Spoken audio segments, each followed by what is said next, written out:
Aleluia, Deus é poderoso e Ele quer agir na sua vida. Se você está com a sua Bíblia aí, você vai abrir comigo em João capítulo 9, do verso 1. João capítulo 9, do verso 1, é o que nós compartilharemos nessa noite. Espero que você esteja com o coração aberto para receber a palavra de Deus, o Evangelho que é o poder de Deus. À medida que abrimos o nosso coração para a palavra de Deus, nós somos transformados pelo Senhor. Amém? O apóstolo Paulo diz que nós temos a mente de Cristo. Diga, eu tenho a mente de Cristo. Você tem a mente de Cristo. Uma vez que você nasceu de novo, o Espírito de Deus reside em você. Isso precisa ser claro no seu coração. O Espírito Santo habita dentro de mim. Então, você tem a mente de Cristo, mas você ainda não tem os pensamentos de Cristo. Os pensamentos de Cristo são inseridos no nosso coração à medida que nós nos abrimos para a palavra de Deus. Uma vez que você conhece a palavra de Deus, o pastor Sérgio aqui dando exemplo a respeito do encontro de casais, nós erramos por não conhecermos as Escrituras e o poder de Deus. Porque quando você conhece a palavra de Deus, você conhece os pensamentos de Deus sobre a sua vida. Deixa eu te fazer, já aproveitando aqui, você sabe o que Deus pensa para o seu casamento? Você sabe quais são os pensamentos de Deus? Se você não sabe, faz sua inscrição para o encontro de casais, que lá você vai aprender. Amém? Aleluia, glória a Deus. Amém? Então João capítulo 9, verso 1 diz assim: caminhando Jesus, viu um homem cego de nascença, e os seus discípulos perguntaram: mestre, quem pecou, este ou seus pais, para que nascesse cego?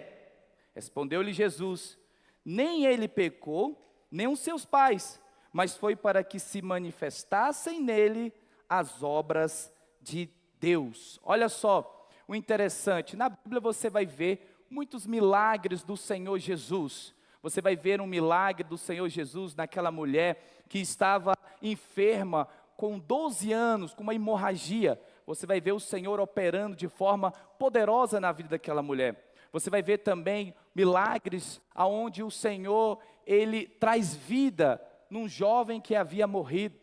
A Bíblia fala a respeito da viúva de Naim. Mas aqui o interessante é esse milagre que o Senhor opera na vida desse cego. Mas eu não quero me atentar no milagre propriamente, mas eu quero me atentar na pergunta que os discípulos fizeram a respeito da situação daquele cego.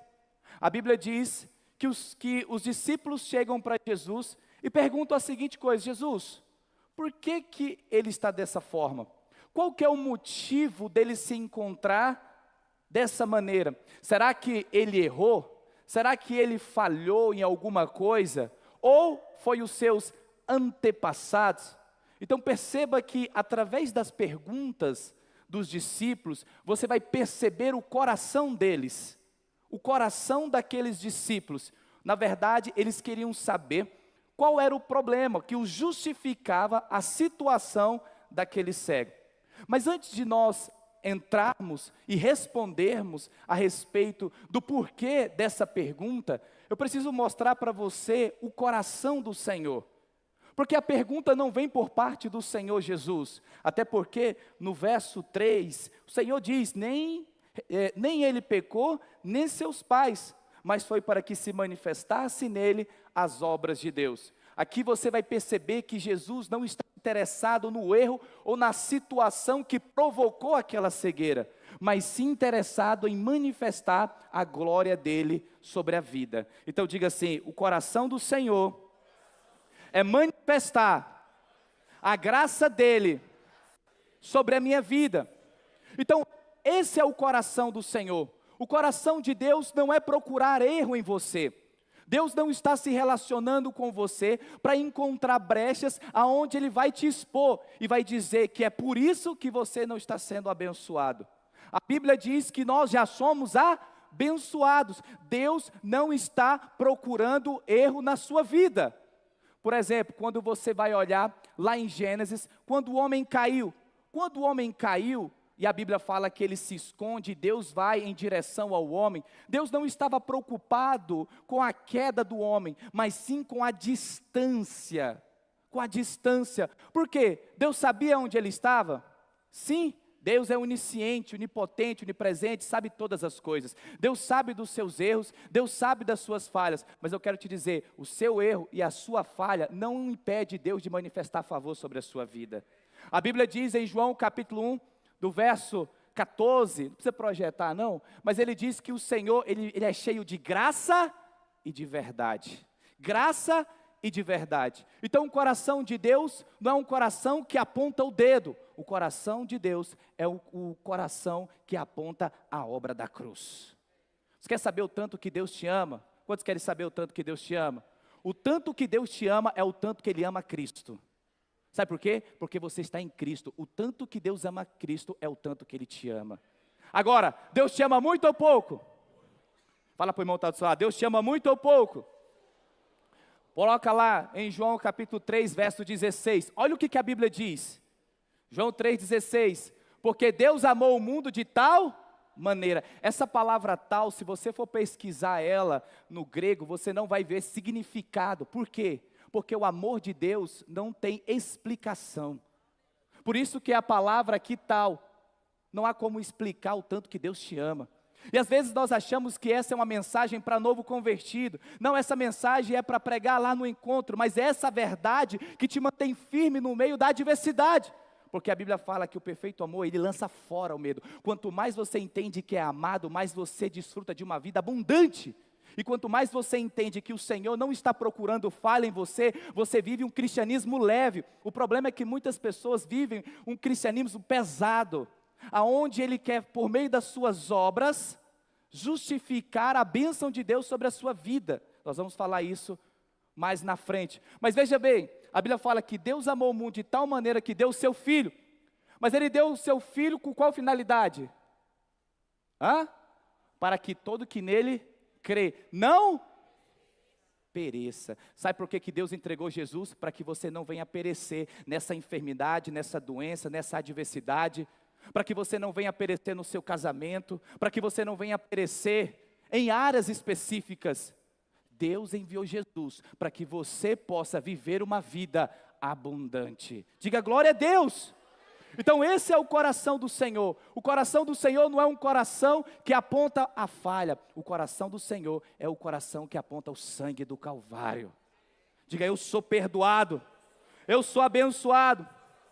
Mas quem é que nos acusa então? Então se o coração de Deus não é um coração que aponta, o coração de Deus não é um coração que acusa, quem é que nos acusa? Olha lá em Apocalipse capítulo 12, verso 10. Apocalipse 12, 10 diz assim: Então ouviu grande voz do céu, proclamando, agora veio a salvação, o poder, o reino do nosso Deus, e a autoridade do seu Cristo, pois foi expulso o acusador de nossos irmãos, o mesmo que nos acusa de dia e de noite. O que o diabo faz? Ele nos acusa. A Bíblia diz que o diabo é aquele que nos acusa de dia e de noite. E sabe de uma coisa? Toda acusação do diabo é para paralisar você, para minar a sua fé. E toda mentira do diabo está para desestabilizar, está por cima de uma verdade que Deus declarou sobre a sua vida. Por exemplo, Deus diz que você é amado, o diabo fala que você não é amado. Deus diz que você é abençoado, mas a mentira do diabo diz que você não é abençoado. Mas como que ele faz isso? Levando a seu entendimento no fato e não na verdade.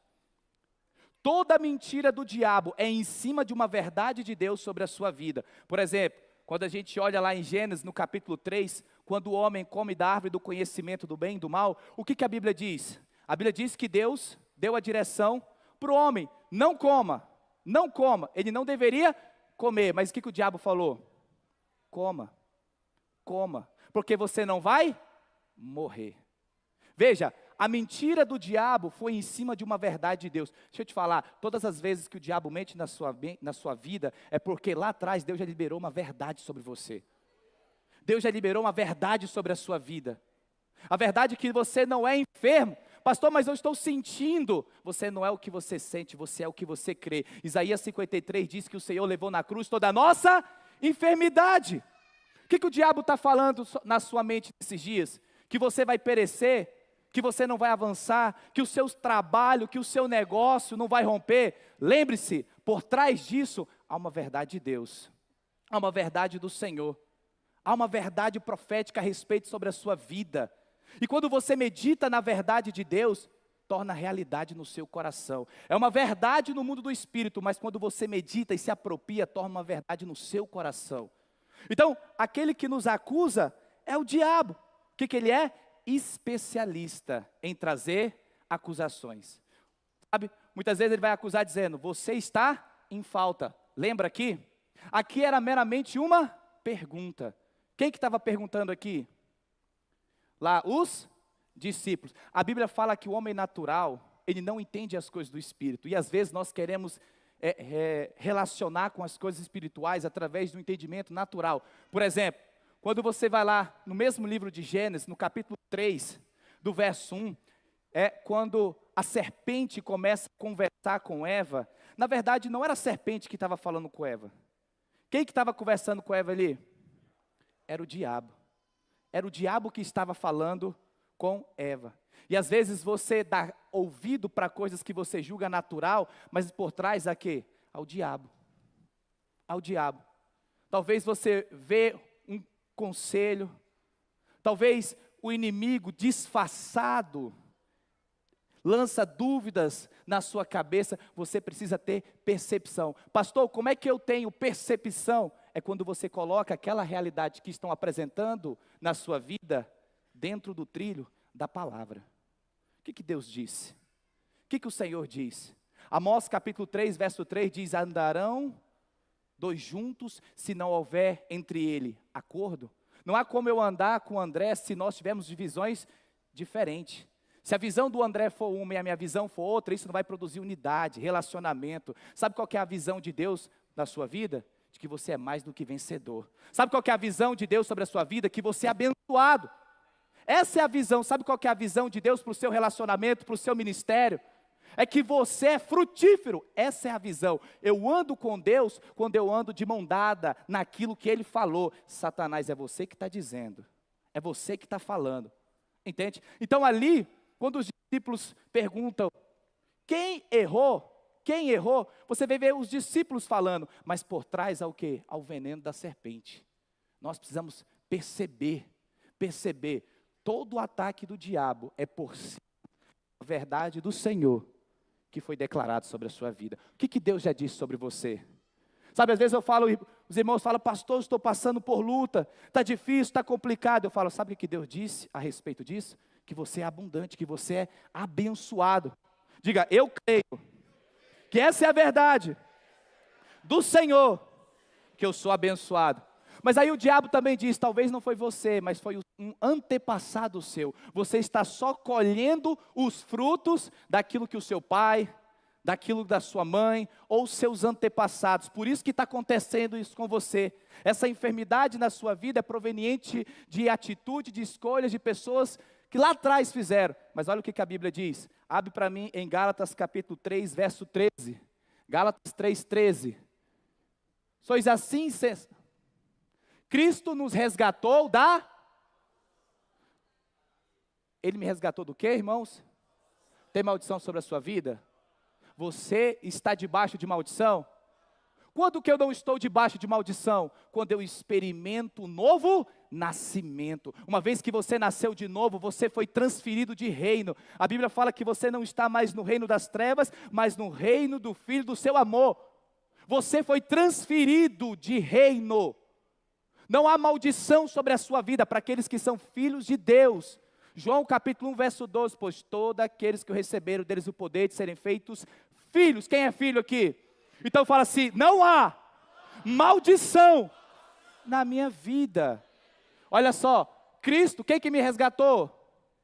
Cristo, Ele me resgatou da maldição da lei, da pobreza, da miséria, da escassez. Cristo me resgatou, fazendo Ele próprio maldição. Tudo que estava sobre você, Cristo carregou na cruz. Toda maldição que estava sobre a sua vida, preste atenção, a realidade de Cristo é a sua realidade. Assim como Ele é, eu sou nesse mundo. Mas isso é uma questão de fé. Fé não é o que eu vejo, nem que sinto, é o que eu creio. Eu creio que toda maldição que esteja na minha casa, no meu trabalho, Cristo já carregou. E ela está ilegal na minha vida. Amém? Aí olha só, em nosso lugar, porque está escrito, maldito todo aquele que for pendurado no madeiro. Por que ele está dizendo maldito que todo aquele que for pendurado no madeiro? Porque a obra foi concluída. Você não pode fazer aquilo que foi concluído. Você não é abençoado pelo que você faz, você é abençoado por aquilo que Jesus fez. A oração não é um depósito, a oração é um saque. Por quê? Porque foi Cristo na cruz que depositou na sua conta. Falo na sua conta, na sua vida. Cristo na cruz depositou a saúde, a frutificação. Sabe, nós estamos indo lá para o encontro de casais para receber, para aprender, para receber o que Deus tem para a nossa vida. Eu estou indo lá como pastor, mas eu estou indo também para participar, para receber aquilo que Cristo depositou do meu casamento na cruz há 2000 anos atrás. Fala para o irmão que está do seu lado, fala assim, tem um depósito na sua vida. Fala assim, você acessa o depósito pela fé em Jesus. Mas olha, não para por aí, o verso 14. Olha o que diz o verso 14. Então veja, a primeira parte do texto fala aquilo que Jesus fez, amém? Ele fez o quê? Nos resgatou da maldição da lei. Primeira parte foi o que Jesus fez. Agora, olha a consequência daquilo que Jesus fez, para que a bênção de Abraão chegasse aos gentios em Jesus, Cristo, a fim de que recebermos pela fé o Espírito prometido. Cristo pagou o preço para que você recebesse. Cristo pagou o preço para que você recebesse o Espírito prometido. Que Espírito prometido é esse? Fala assim, o Espírito Santo. Lucas 4,18 diz, eis que o Espírito do Senhor está sobre mim, pelo qual me ungiu. O Espírito de Deus está na tua vida. Tem coisa mais poderosa do que isso? O Espírito do Senhor habita em você.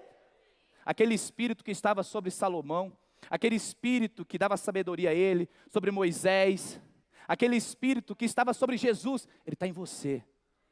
Ele está em você, por isso que você é mais do que vencedor, porque você é morada de Deus. O Espírito Santo não está passando uma temporada em você. Você é diferente porque você carrega o Espírito Santo. O DNA do céu foi colocado dentro de você, meu irmão. Foi colocado, não, dá um glória a Deus aí, bem forte. Isso é uma verdade do Novo Testamento. Do Novo Testamento. Amém? Então ele morreu para nos dar vida. Vida. Então, como eu disse para você, quem que nos acusa? O diabo. O diabo nos acusa. Ele que é aquele que nos acusa. Mas por que o diabo nos acusa? Qual que é a finalidade? Para que você possa enxergar a vida através da ótica dele. O pastor já falou isso aqui em outras ocasiões. Para que você possa viver a vida através da ótica do diabo. E como que ele faz isso? A Bíblia diz, 1 Coríntios capítulo 10, verso 10, olha o que a Bíblia diz. Nem murmureis como alguns deles murmuraram e foram destruídos pelo... Isso aqui está falando do povo de Israel no deserto. Sabe o que ele está dizendo? Que a reclamação, ela não traz bênção, ela traz o quê? O que é destruição? É impedir você a não entrar na terra prometida. Qual que era o propósito de Deus para o povo de Israel? Era levar eles para a terra prometida, para a terra de Canaã, terra que mana leite e mel. Mas por que eles ficaram de fora? Reclamação. Reclamação. Essa é a realidade do diabo. Quem vive reclamando ainda não entendeu a sua posição em Deus. Porque no dia que você entender a sua posição em Deus, em vez de reclamar, você vai começar a louvar o Senhor. Quem reclama é porque não entendeu os pensamentos elevados do Senhor na sua vida.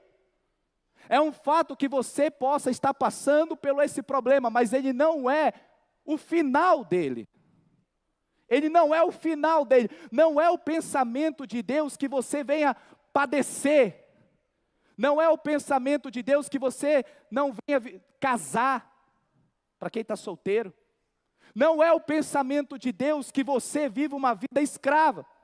Esses dias agora, até estava compartilhando com o pastor de um milagre. Vou trazer o irmão aqui. Mas ele autorizou falar do testemunho dele.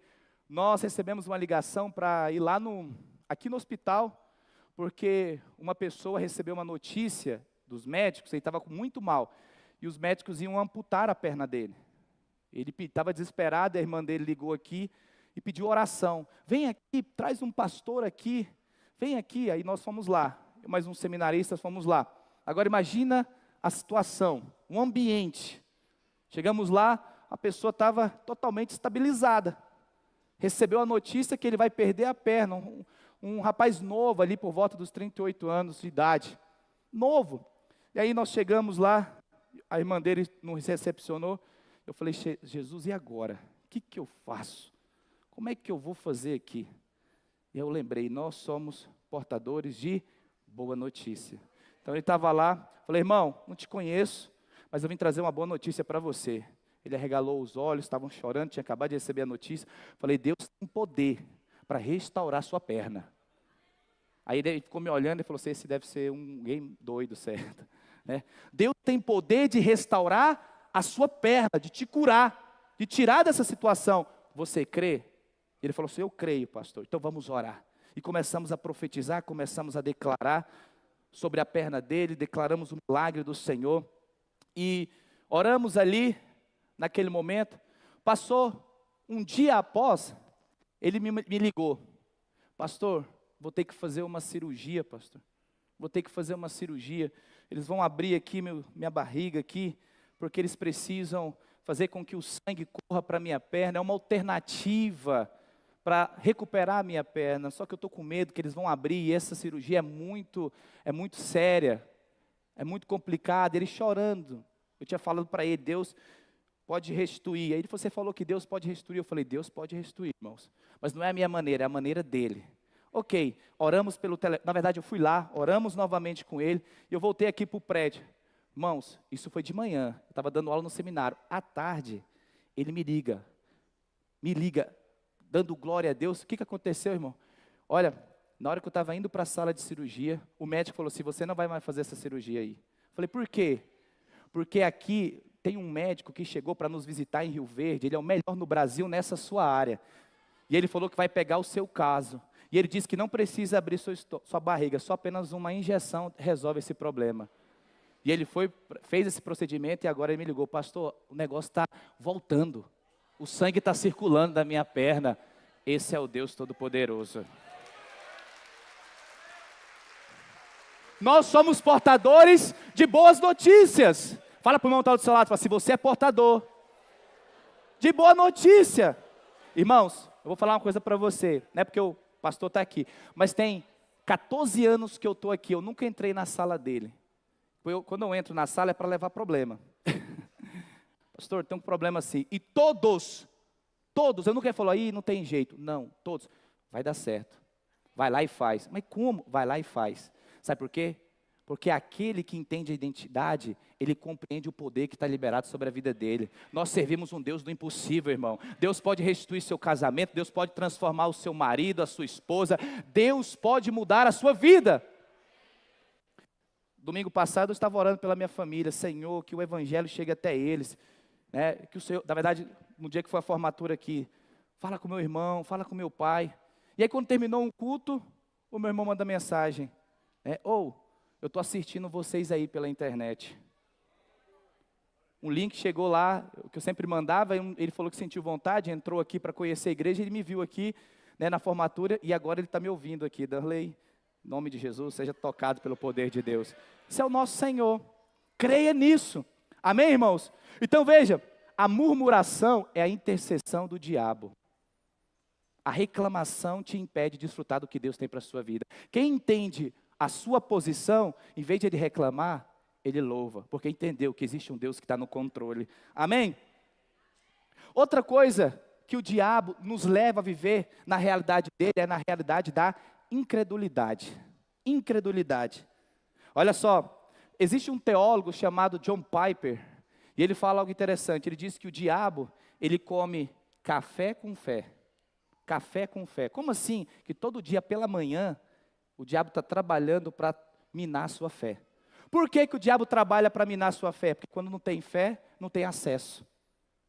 A fé gera acesso. Romanos 5, do verso 2, diz que pela fé eu acesso a graça. O diabo não aparece para você, coloca uma arma e fala assim, está aqui, Sérgio Cruz, vou te dar um tiro.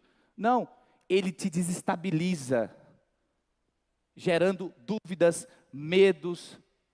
Porque quando não há fé, não há incredulidade. Vem cá, Sérgio Cruz, rapidinho, já que você veio. Sabe que eu citei você? Aleluia. Vem cá, irmão, você, por favor. É rapidinho. Então vamos imaginar aqui que o Sérgio Cruz, ele é Jesus, amém? Você representa o diabo, mas você não é não. Você é uma bênção. Fica para cá. Ele até repreendeu aqui. Vem cá, Sérgio Cruz. É porque está mais forte, né? Aí. Aleluia. Então como é que o diabo nos leva? Como que eu ando debaixo da realidade de Cristo e da realidade do diabo? Olha só, andar debaixo da realidade do diabo é assim, ó. Ele representa o inimigo. Andar debaixo da realidade do diabo. Eu não vou avançar, eu não vou crescer, eu não vou romper, é muito difícil, eu vou ficar desse jeito, esse meu casamento, esse marido não avança. É a realidade do diabo. Por quê? Porque eu estou enxergando a vida através da perspectiva do inimigo. Meu filho nunca vai sair das drogas. Esse casamento é o fim. Não há como mais. Ah, meu ministério não pode mais ser restituído. É assim que eu vou ficar. É dessa feira. É assim, ó. Quando o inimigo, ele me leva a andar debaixo da realidade dele, eu começo a enxergar através da ótica dele. E a ótica do diabo é o contrário da ótica de Cristo. Minha casa, eu sou deprimido mesmo, vou ficar sozinho mesmo, eu não vou casar. Essa é a minha sina. Ninguém me quer. Ninguém quer. Olha só, meus negócios vai ser desse jeito. Minha empresa não vai prosperar. Ixi. Você conhece gente assim? Não responde. Essa enfermidade, esse problema, esse fulano não muda. Essa é a realidade do diabo. Essa é a realidade do maligno. Qual que é a realidade de Cristo? Eu sou abençoado, eu não estou vendo, mas eu creio que Deus está operando na minha vida. Eu não vou ficar só, porque Deus está preparando o melhor dessa terra para mim. Deus vai trazer cura, Deus vai restituir meu casamento, Deus vai transformar a minha vida. Essa é a realidade do Senhor. Agora a pergunta é, qual realidade você está vivendo? As palavras que você fala, expressa as realidades que você vive. Cristo me resgatou do império das trevas e colocou no reino do Filho do seu amor. O problema é que tem gente que está numa vida nova, mas agindo ainda com a vida velha. Qual que é a realidade que você quer para a sua vida?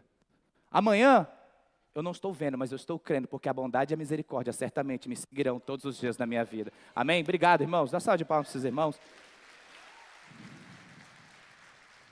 Olha o que a Bíblia diz.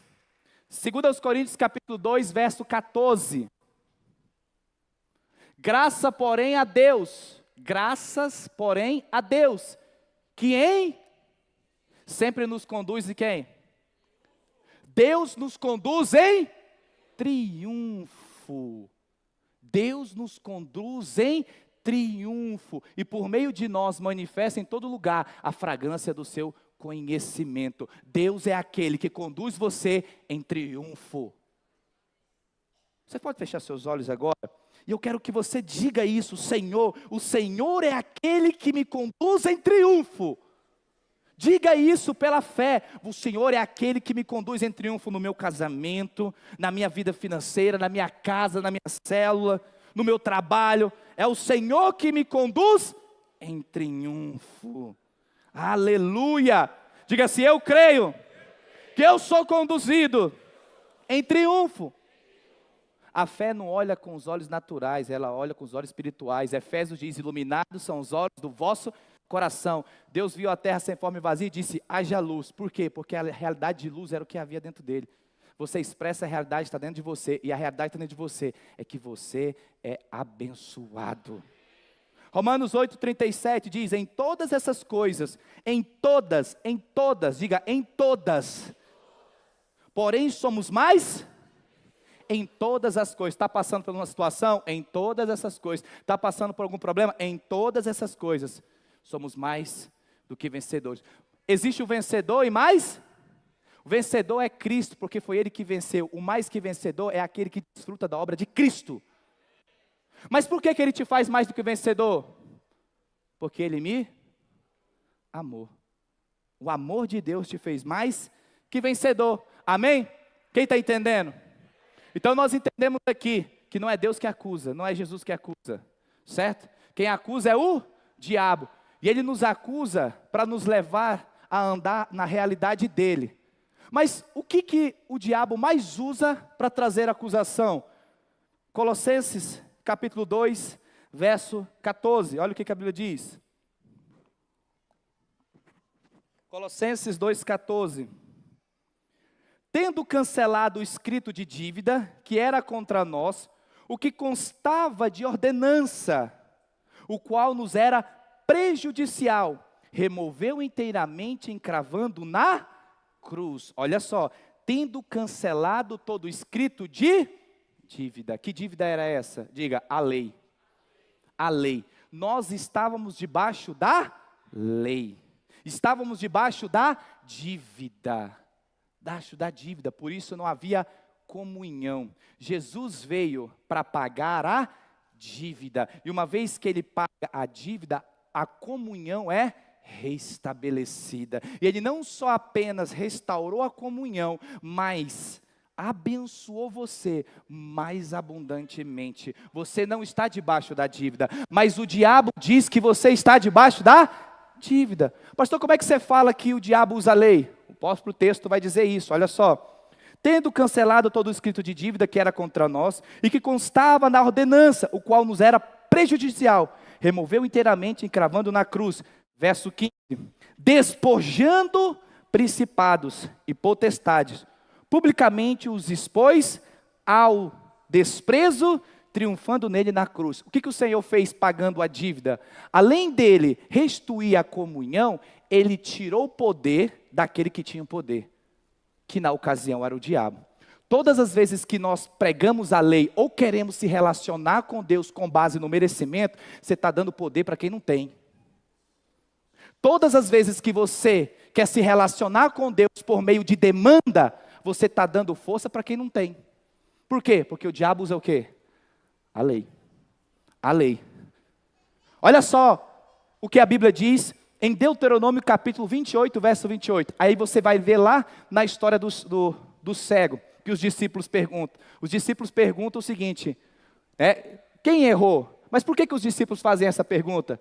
Deuteronômio 28, 28. O Senhor te ferirá com loucura, com cegueira e com...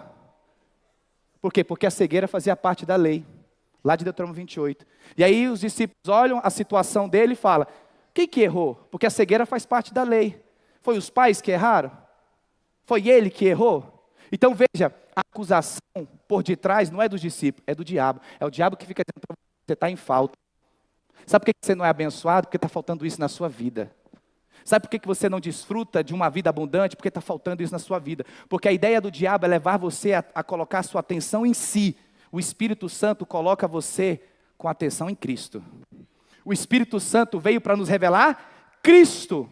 E todas as vezes que você anda por meio de demanda, a ideia sempre é levar a sua atenção para você. Aí você torna o centro, não Jesus. Não Jesus. Esse é o perigo. Mas pastor, fala mais detalhadamente sobre esse perigo de andar debaixo da lei, da demanda, da meritocracia. Olha o que a Bíblia diz. Romanos capítulo 5, verso 10. Romanos 5, 10 diz assim, sobreveio a lei para que avultasse a ofensa. Diga assim, sobreveio a lei para que avultasse a ofensa. Mas onde abundou o pecado, superabundou a graça de Deus. Veja só, essa palavra avultar aqui, no grego, significa pleonazo. Pleonazo. E sabe o que é pleonazo? Pleonazo significa algo grandioso, exposto, né? Superabundar, fazer crescer. Em outras palavras, o que faz crescer o pecado? A lei. Então muitas pessoas dizem assim, pregar a lei é o que produz santidade. Mas pelo contrário, não precisa projetar, mas Tito capítulo 2, verso 11, diz que é a graça que produz piedade. A graça não produz crentes relaxados, a graça produz crentes apaixonados pelo Senhor. Paulo diz, pela graça trabalhei muito mais. A graça não gera pessoas passivas, gera pessoas ativas no reino de Deus. Quanto mais você entende a graça, mais você quer servir o Senhor. Pastor, onde é que tem que servir? Me dá uma célula, eu quero liderar. Por quê? Porque a graça te faz ativo. A lei manifesta a realidade da carne. Pastor, a lei não é santa? Não, a lei é santa. Ela é bênção, ela é santa e ela é eterna. O problema é quando você entra em contato com ela. E como que eu entro em contato com ela? É quando eu quero me justificar por meio das minhas obras. Por meio das minhas obras. Então, a lei expõe a falha. A graça, a Bíblia fala que uma multidão de pecado, com o amor do Senhor, cobre uma multidão de pecado. Pastor, a lei gera cristãos que vão ver no pecado, muito pelo contrário. Em Tito capítulo 2, verso 11, ainda fala que a graça produz cristãos que vivem santidade. A santidade não é a raiz, a santidade é o fruto. Quanto mais eu entendo a minha natureza, mais eu expresso ela. Qual que é a sua natureza? Pergunta para o do seu lado, qual que é a sua natureza? O porco expressa a natureza de porco. O cachorro, natureza de cachorro. E o filho de Deus? Quem usa da graça para viver no pecado, não nasceu de novo, apenas tomou um banho. Você tem a vida de Deus, expresse a sua natureza. Amém?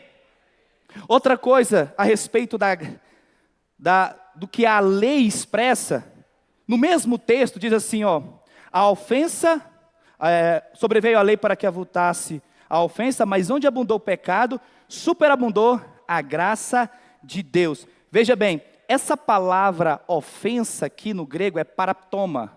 Paraptoma. E o que significa essa palavra aqui? Desvio da justiça. Desvio da justiça. Então, a lei desvia você da justiça de Cristo. Romanos 8:1 diz, justificados pela fé, tenho paz para com Deus, por meio do nosso Senhor. Pastor, o que é andar debaixo da minha justiça? É andar debaixo daquilo que você pode fazer. O que é andar debaixo da justiça de Cristo? É andar debaixo daquilo que Cristo pode fazer. Efésios capítulo 2, verso 6. Efésios 2:6, olha o que a Bíblia diz. E juntamente com Ele nos ressuscitou e nos fez assentar nos lugares celestiais em Cristo. Você está o quê? Assentado. Preste atenção, você está sentado com quem? Com Jesus, amém? Agora, o que é andar debaixo da justiça de Cristo? Com base esse texto está dizendo. Vamos imaginar, você está aqui num prédio muito alto. Se você olhar de baixo para cima, você é uma formiguinha, pequeno, porque o prédio é muito grande, certo? Mas se você passar de avião ou de helicóptero e você olhar para baixo, aquele prédio que é grande se torna... Então, ser pequeno e ser grande está relacionado da posição que você olha. Quem tem ouvidos, ouça. Sabe por que o problema, muitas vezes você vê ele grande? É porque você está olhando daqui para lá. No dia que você olhar de cima para baixo, debaixo da justiça de Cristo, aquilo que é pequeno, aquilo que é grande se torna pequeno. Pastor, é um difícil. Qual visão que você está tendo? Eu estou assentado com ele. Então, aquilo que é grande se torna pequeno. Por quê? Porque eu estou olhando debaixo da ótica. Lembra do Sérgio? Do Sérgio Cruz? Então, às vezes você está olhando, é muito grande. Está olhando daqui, posição natural. Experimenta olhar de cima.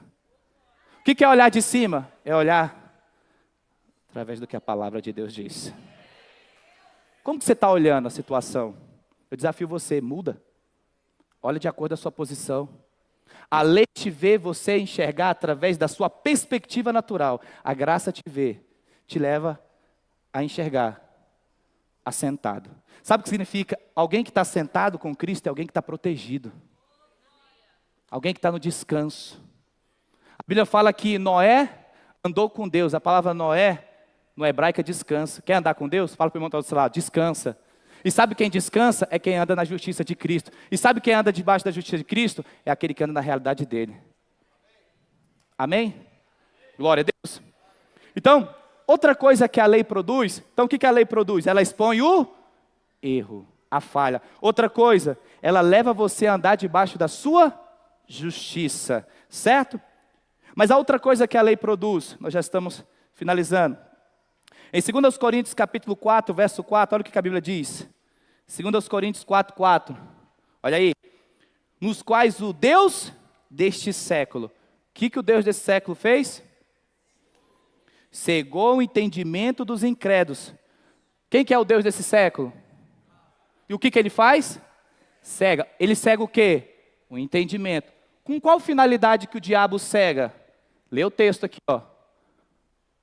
Para que não vos resplandeça a luz do Evangelho da glória de Cristo, o qual é a imagem de Deus. O que o diabo faz?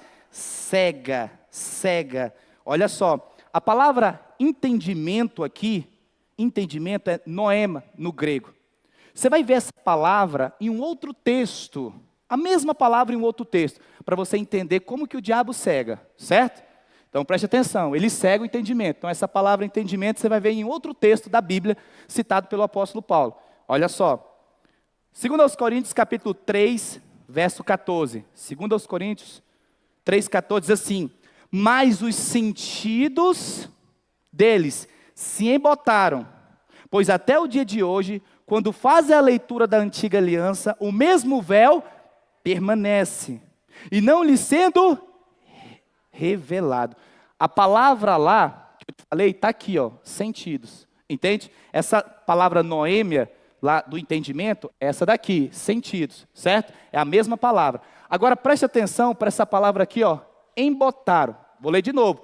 Mas os sentidos deles se embotaram, pois até o dia de hoje, quando fazem a leitura da antiga aliança, a leitura da antiga aliança aqui é a lei. Então Paulo está dizendo, olha, quando se prega a lei, olha só, o mesmo véu permanece, não sendo revelado. Então, quando a lei é pregada, ela revela Cristo? Não. Mas veja só o que a palavra embotaram significa. A palavra embotar, no grego, é poro. Poro. E sabe o que significa essa palavra? Insensível. Insensível. Tornar insensível. Preste atenção. A lei te torna insensível às coisas de Deus. Por que a lei te torna insensível? Porque se você se relacionar com a graça, você precisa de fé. Está lá em Hebreus capítulo 11, verso 6. Aquele que crê é fé. Precisa crer que Deus existe e é galardoador do que os... Então como é que eu me relaciono com Deus? Pela fé. Mas você precisa ter fé para se relacionar com a lei? Não, a lei é o quê? Cumpra e seja abençoado. Você não precisa de fé. Então, uma vez que a lei é pregada, não há sensibilidade do Espírito, ou seja, não há mover em fé. Não há mover em fé. Não há mover em fé. Então, o Deus desse século cegou o entendimento dos incrédulos para que não resplandeça a luz do Evangelho. Então, o que o diabo usa para cegar? Fala para o irmão que está do seu lado, fala assim, o diabo usa para cegar é com a lei. Volta lá para a segunda, para que não vos resplandeça a luz do Evangelho da glória de Cristo, qual é a imagem. O diabo não quer que você descubra sobre a graça de Deus. O diabo não quer que você descubra aquilo que Jesus fez por você na cruz. O diabo não quer que você descubra que você foi perdoado dos seus pecados, do passado, do presente e do futuro. O diabo não quer que você saiba a sua posição em Deus. E aí ele leva você a viver uma vida com base de meritocracia. E aí você se torna insensível. Olha só, quando que nós nos tornamos insensíveis? Então, o diabo... Nós nos relacionamos com Deus pela fé. Fé, certo? Em Romanos 10, 17 diz assim, e assim a fé vem pela pregação, e a pregação pela palavra de... Quando é que a fé vem? Toda a Bíblia é palavra de Deus, amém? Você crê? Toda a Bíblia é palavra de Deus. Mas aqui está dizendo que a fé vem pela ouvir a palavra de Cristo. E qual que é a palavra de Cristo? Diga para o irmão que está do seu lado, fala assim, a nova aliança. O diabo não quer que você descubra a nova aliança. O diabo não quer que você descubra o que Jesus fez na cruz por você.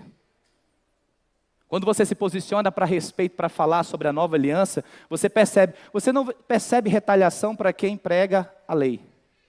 Mas você vê quando você começa a falar sobre a graça. O apóstolo Paulo disse aqui, Martin Lloyd Jones, um homem da história da teologia, ele fala que se a sua pregação não estiver promovendo a mesma perseguição que Paulo, você não está pregando o evangelho. Isso é importante nós pregarmos a respeito da graça. Por quê, pastor? Segundo aos Coríntios 3,16 diz assim: quando, porém, algum deles se convertem ao Senhor, o véu é... O que é essa palavra converter? Converter é voltar. Quando eu volto para o Senhor, o que é retirado? O véu, ou seja, a cegueira. A graça faz você enxergar como Cristo enxerga. Quando você é cheio da graça, você começa a enxergar o seu casamento. Ele pode estar sem forma e vazia, mas quando você é cheio da graça, você vê um lindo jardim.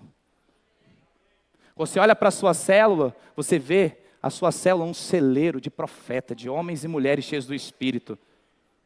Quando você é cheio da graça de Deus, aquilo que é morte, você enxerga através de vida. Amém?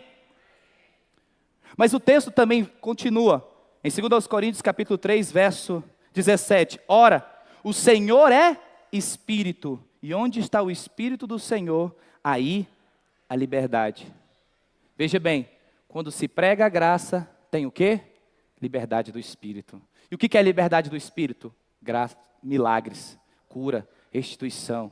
Por quê? Porque tudo que o Espírito Santo faz é para honrar a obra de Cristo. Quando você prega a graça, você está honrando a obra de Cristo. Quando você se relaciona com Deus, não com base naquilo que você fez, mas naquilo que Jesus fez, você está honrando o que Ele fez na sua vida. Quando você chega diante de Deus, fala: Senhor, eu não mereço, mas eu estou aqui para desfrutar daquilo que Cristo fez. Aquilo que Cristo fez. Eu não mereço um casamento abençoado, mas Cristo merece. E pelo fato de Cristo merece, eu também mereço. Mas não em mim, nele. Fala assim: nada a ver comigo, tudo a ver com Ele. Amém? Olha só, a Bíblia fala: onde o Espírito do Senhor está, aí há... E o que é o Espírito do Senhor? Fala para o irmão que está do seu lado. O que é o Espírito do Senhor? Agora você responde para ele aí. Esses dias agora, meu filho, eu tenho um filho de 8 anos, né? Aí, pastor Sérgio Alexandre, eu fui buscar ele na escola, e aí ele estava brabo dentro do carro, né? E eu falei: o que foi, José Miguel? O diretor dele não está aqui não, né? Falou assim: o diretor colocou uma lei na escola. Eu falei: como assim? Ele falou que não pode mais levar lanche. Ele colocou uma lei, e eu falei para ele: eu não vou cumprir. E ele perguntou: por quê? E eu falei: porque eu não vivo debaixo da lei, sim da graça de Deus.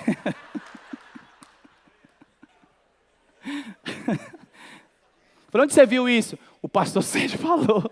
O pastor Sérgio está certo, mas a lei é para criança, então você pode ficar. Aleluia. Fala assim: eu sou adulto na fé. Tem hora que as crianças, né? Um dia eu reclamei de alguma situação, e ele falou assim: o senhor não fica dizendo que a murmuração é a intercessão do diabo? Eu falei: Jesus, quieta menino. Aleluia. Olha só, o que é o Espírito do Senhor aqui? Hebreus capítulo 10, verso 29. Olha o que a Bíblia diz, Hebreus 10, 29. De quanto mais severo castigo julgais, vos será considerado digno aquele que calcou os pés do Filho de Deus e profanou o sangue da aliança, como o qual foi santificado e ultrajou o Espírito da graça. Então o que é o Espírito do Senhor? Fala assim: o Espírito da graça. O Espírito da graça. O Espírito da graça. Quando você prega a respeito da obra da cruz, você está pregando o Espírito da graça. Por isso a liberdade. Agora, olha o que é sério isso aqui. Isso aqui é sério. Aqui, o autor de Hebreus está falando sobre aqueles que profanaram. Olha só. Profanaram ou ultrajou. Porque essa palavra ultrajar aqui, no grego, é profanar. Profanar. Como é que eu profano a obra? Olha só, calcou os pés do Filho de Deus e profanou o sangue da aliança. A Bíblia fala que nós estamos debaixo de uma nova aliança. Sangue da aliança, qual fui santificado e ultrajado. O autor de Hebreus está falando daqueles que insultam a obra de Cristo. Como é que você insulta a obra de Cristo? Primeiro, quando você quer viver debaixo da lei, do merecimento. Segundo, é quando você afirma aquilo que você não é. Você diz que você é um derrotado, mas a Bíblia diz que você é mais que vencedor. Você está ultrajando ou profanando. Deus diz que você vai ver uma vida abundante, mas você fala: pastor, está difícil demais, eu não vou conseguir. Ultrajar. Andar com Deus é andar de acordo com aquilo que Ele falou sobre a sua vida. Pois bem, sei os pensamentos que tenho a vosso respeito, diz o Senhor, pensamentos de paz e não de mal, para vos dar o fim que desejais. Nós profanamos aqui, nesse contexto, quando queremos andar debaixo do nosso esforço. Sabe como é que você honra Cristo? Você honra Cristo quando você se relaciona com o Pai, baseado na obra dele. Senhor, eu não mereço, mas o Senhor merece. E pelo fato do Senhor merecer, eu vou desfrutar. Honrar a Cristo é não tentar merecer pela sua própria força. Porque quando você tenta merecer com a sua própria força, você desonra o sangue da nova aliança. Isso é sério. Por isso é importante falarmos da nova aliança. Falar da nova aliança é honrar a obra de Jesus. Entende? A Bíblia fala, e estes sinais irão acompanhar aqueles que crerem. O sinal não vai acompanhar o indivíduo, mas o que crê? Crê no quê? Na palavra. Você quer ver sinal? Fala da palavra. Fala para a palavra para sua esposa. Você é abençoada, mulher. E os sinais vão acompanhar. Para o seu filho. No seu trabalho. Você quer ver sinal? Fala a palavra. Mas fala o que Deus diz e não o que você diz. Porque aquilo que a gente vê é através da perspectiva externa. Mas aquilo que Deus diz é através da ótica de Cristo. Olha para sua esposa, para sua casa, para o seu trabalho. Isso aqui é abençoado. E os sinais vão acompanhar. Amém? Os sinais vão acompanhar. O coração de Deus, como eu disse para você, não é amaldiçoar, é abençoar. Amém?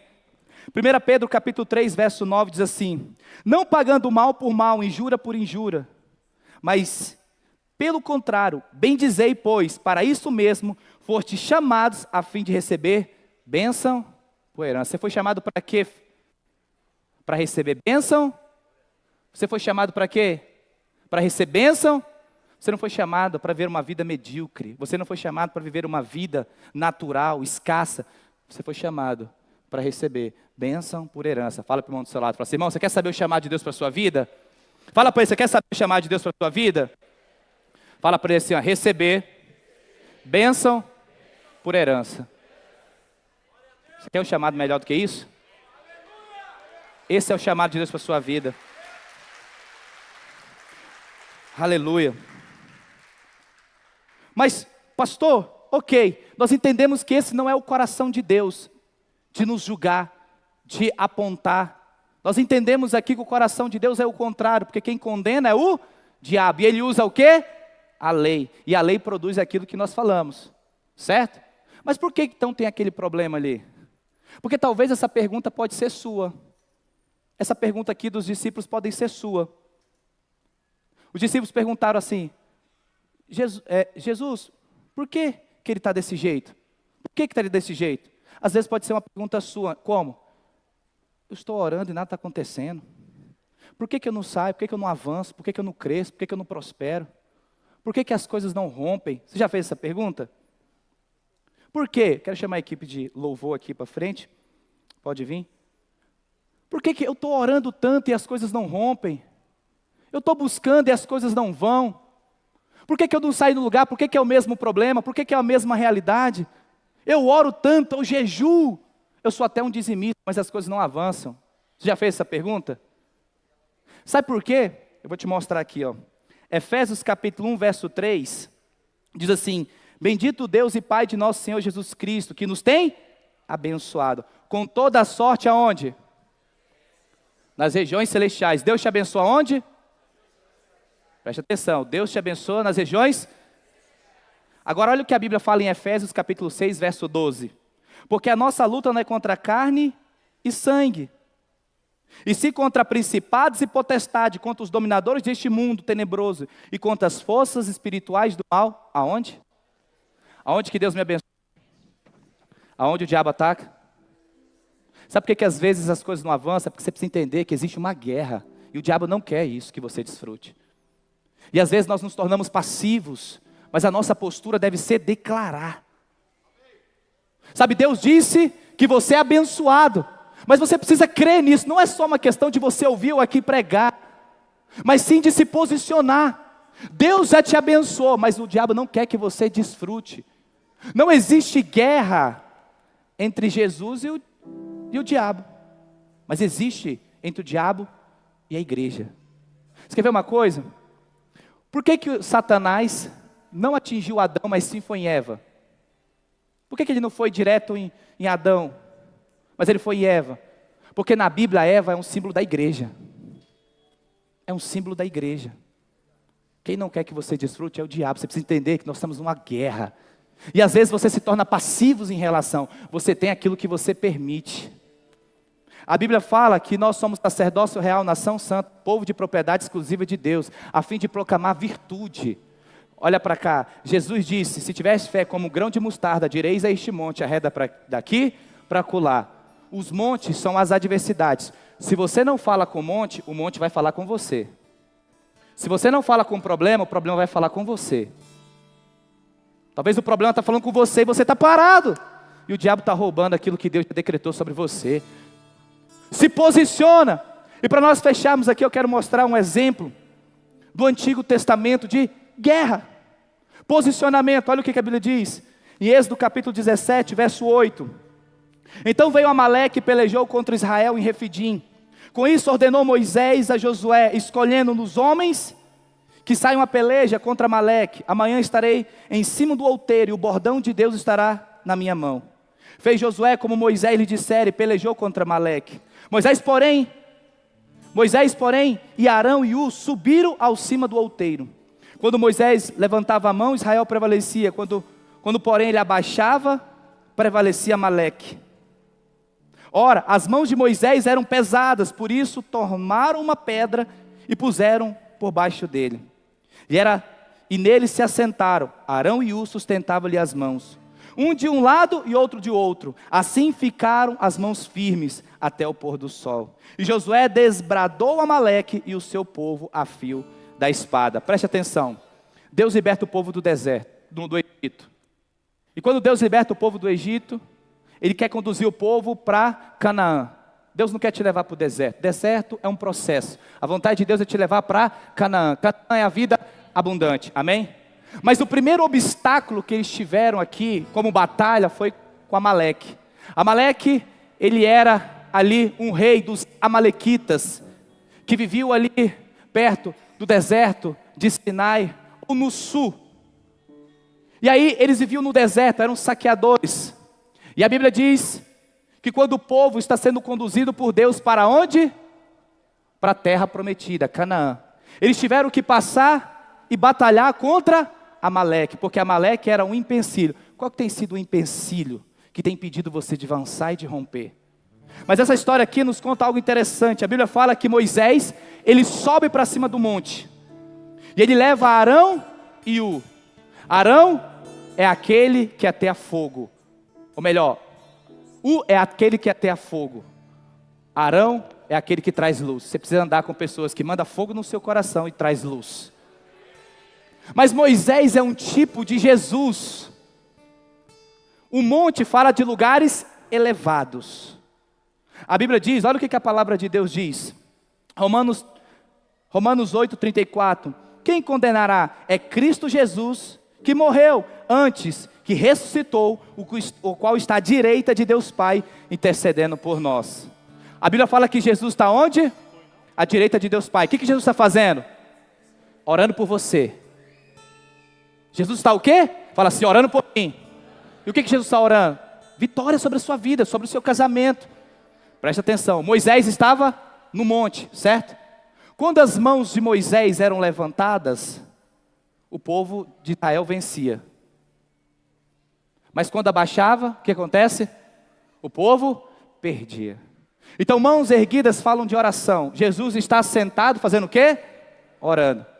Mas adiantava a mão de Moisés estar levantada? Precisava do quê? De Josué lá na batalha. Se Josué não estivesse lá, não adiantava. Josué tinha que pelejar, certo? E quem é Josué? Fala para o irmão que está do seu lado. Fala assim, Josué é você. Sabe o que Josué estava fazendo na batalha? Declarando que as mãos de Moisés, ou Jesus, estão erguidas no monte. Sabe o que você está fazendo? Você está declarando cada dia a vitória que Jesus conquistou por você nas regiões celestiais. Você precisa declarar as vitórias do Senhor. Você precisa declarar aquilo que Deus diz sobre a sua vida. Você precisa declarar aquilo que o Senhor fala a seu respeito. As mãos do Senhor estão erguidas. Fala assim, as mãos do Senhor já estão erguidas. O que é as mãos do Senhor estão erguidas? Ele já abençoou, mas você precisa abrir sua boca. A fé tem uma voz. Fala em nome de Jesus, depressão, sai da minha vida, sai, porque Cristo está com as mãos erguidas. Sai do meu casamento, larga meu filho, larga minha casa, larga meu trabalho. Isso é Josué pelejando. Eu estou aqui para te dizer, as mãos do Senhor estão erguidas sobre você. Você não vai perder nesse vale. Deus tem Canaã para você. Eu fico imaginando a história de Paulo e Silas. Lembra de Paulo e Silas? Eles estavam o quê? Presos. E por que eles estavam presos? Porque estavam pregando o evangelho. Imagina, você prega o evangelho, cura, faz o culto, e aí o inimigo pega, machuca você, prende você, coloca você numa cadeia. Imagina a mente daquele povo, aprisionado. Imagina Silas preso, acorrentado, sanguento, estava com sangue, às vezes com fome. Olha para Paulo e fala, Paulo, vale a pena, Paulo? Por que está acontecendo isso, Paulo? Eu sou líder de célula, eu sou anfitrião, sou discipulador. Nós estamos aqui fazendo a obra de Deus, e olha aí, Paulo. Olha o que está acontecendo, Paulo.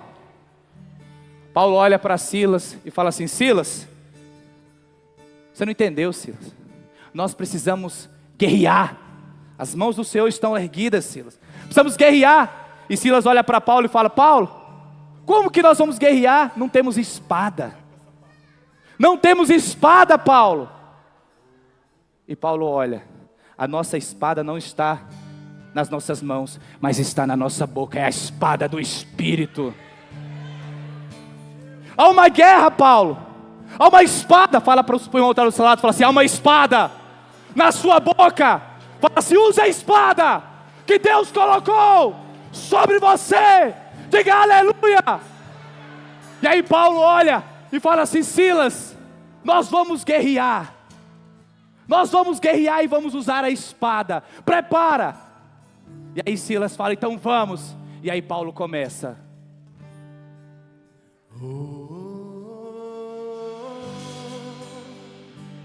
Eis-me aqui. Fica de pé onde você está. O louvor é a espada. Ergue a sua voz.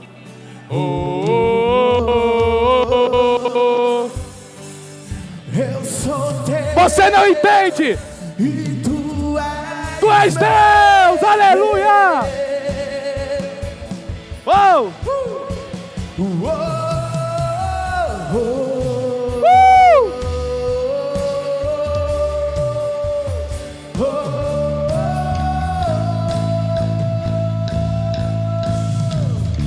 Fala! E, aleluia! Aleluia!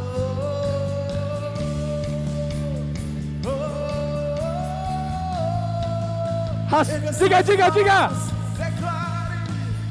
Minha vida dou a ti, Senhor, bendito a ti estou.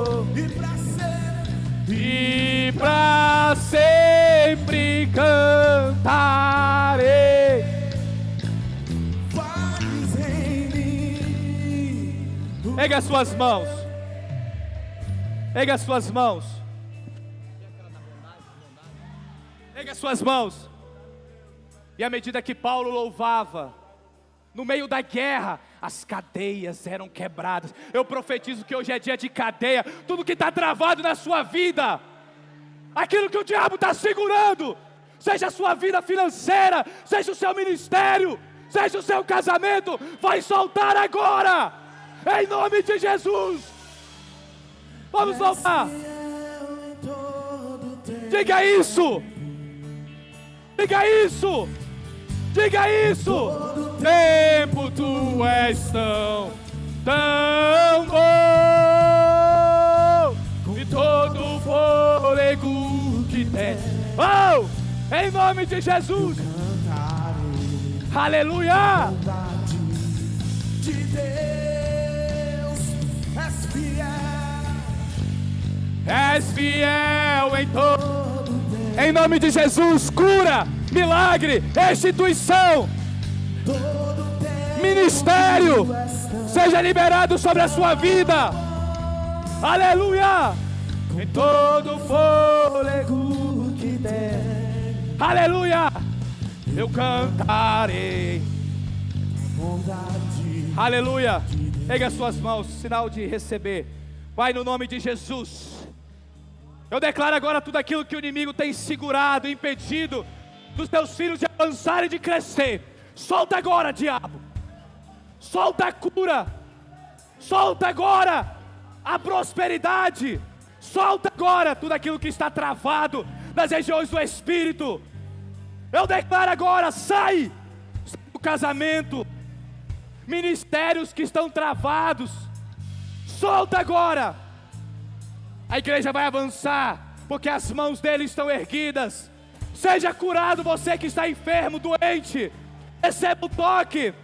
Você que está passando por depressão, luta no seu casamento, receba agora em nome de Jesus. Estenda as suas mãos para cá, vós queridos que não era povo de Deus, mas que o Senhor vos achou. Que o Senhor derrame o seu rosto sobre vós. Que o Senhor tenha misericórdia de vós, hoje e para sempre, em nome de Jesus.